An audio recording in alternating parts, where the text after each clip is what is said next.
Mga kapatid, may tuturing na isang edisyon ng Senate Flix ang impeachment trial. Isang mahabang series tungkol sa mga alegasyon laban kay Vice President Sara Duterte. At gaya ng any other series, maraming emosyon ang pwede nating maramdaman. Nandyan ang galit, nandyan ang inis, minsan may tuwa, sorpresa, lungkot at marami pang iba. Sa mga unang araw ng trial, anong emosyon ang pinaka nangibabaw sa mga netizen?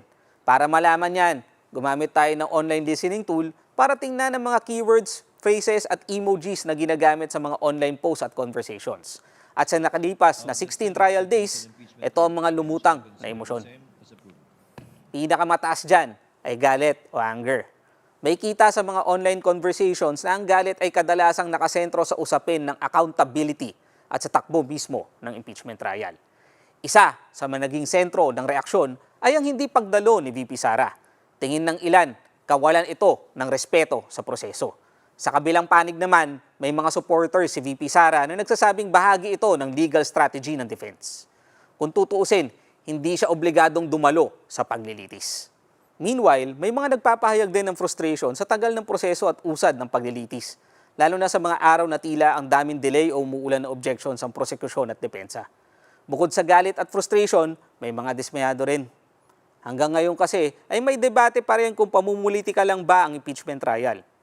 Pero sa panig ng prosekusyon at kanilang mga taga-suporta, naninindigan silang nakabase ang impeachment trial sa saligang batas at sa hawak nilang ebidensya. Sa kabilang banda, may joyful emotion din tayong nakita mula sa online conversations tungkol sa impeachment trial. May natutuwa sa paghawak ng Senado sa impeachment proceedings, habang sa kabilang banda, may supporters din si VP Sara na natutuwa sa mataas pa rin niyang satisfaction rating. Ito ay sa kabila ng kinakaharap niyang kontrobersiya. Sa SWS survey nito lang June, nagtala ang bise ng 58% satisfaction rating mula sa dating 54%. Pero, linawin lang natin mga kapatid na noong July nagsimula ang impeachment trial o isang buwan matapos isinagawa ang survey ng SWS. Natsyempo lang yan na lumabas ito sa kalagitnaan ng impeachment trial.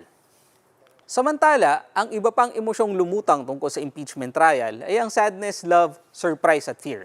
Bagamat mariliit na bilang na lamang ito ng mga mentions.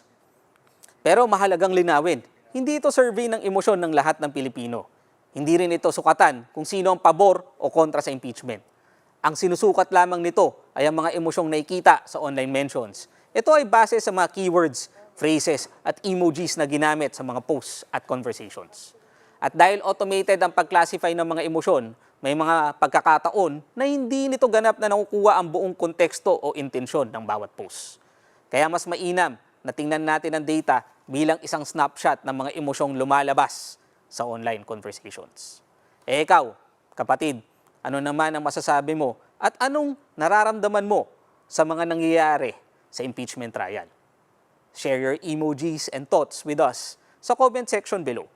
Follow din ang News 5 social media pages para laging updated sa mga mahalagang balita at impormasyon. Ako po muli, si Ben Ravina, para sa News 5 Analytics.